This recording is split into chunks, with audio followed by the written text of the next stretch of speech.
Pendant ses études, un futur médecin croise des enseignants, des professeurs émérites et des labos pharmaceutiques, sans toujours s'en rendre compte.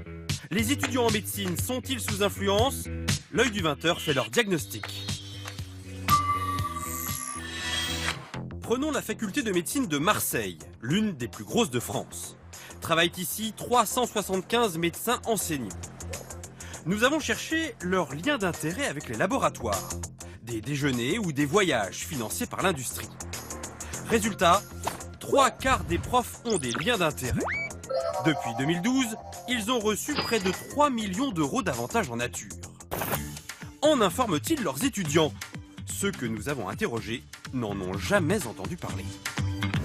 Est-ce que vous avez déjà entendu un de vos professeurs évoquer un conflit d'intérêts le concernant? Non. Non, pas que je sache. Non, j'ai pas souvenir de ça. Je crois que j'en avais entendu un en stage, mais ça ne le concernait pas lui en fait. Pourtant, la loi oblige les professeurs à déclarer leurs liens d'intérêt. Les membres des professions médicales qui ont des liens avec des entreprises produisant des produits de santé sont tenus de faire connaître ces liens au public lorsqu'ils s'expriment sur les dits produits. Une loi rarement appliquée, reconnaît le président des doyens des facultés de médecine. Certains professeurs jugent même inutile de déclarer leurs liens d'intérêt, comme à la faculté de Lyon-Sud. Ici, les labos s'affichent sur les murs. La fac s'appelle Charles Mérieux, des laboratoires Biomérieux.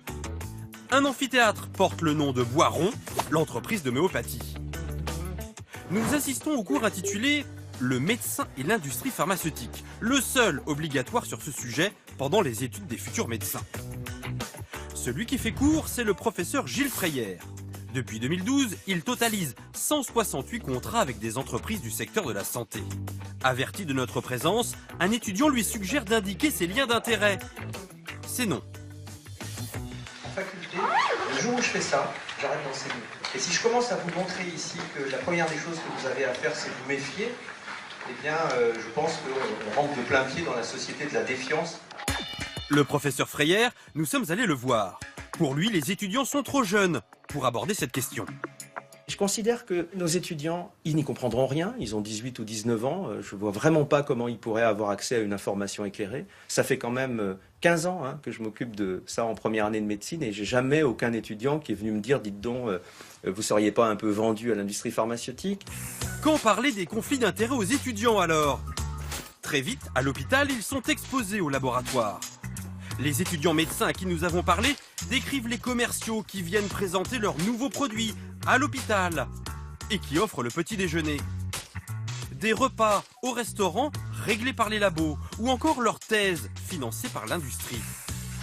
Barbara Traillant termine sa formation. Les laboratoires, elle les a souvent côtoyés pendant ses études. Elle se souvient d'un commercial venu lui vanter les mérites d'un médicament qu'elle savait mauvais pour ses patients.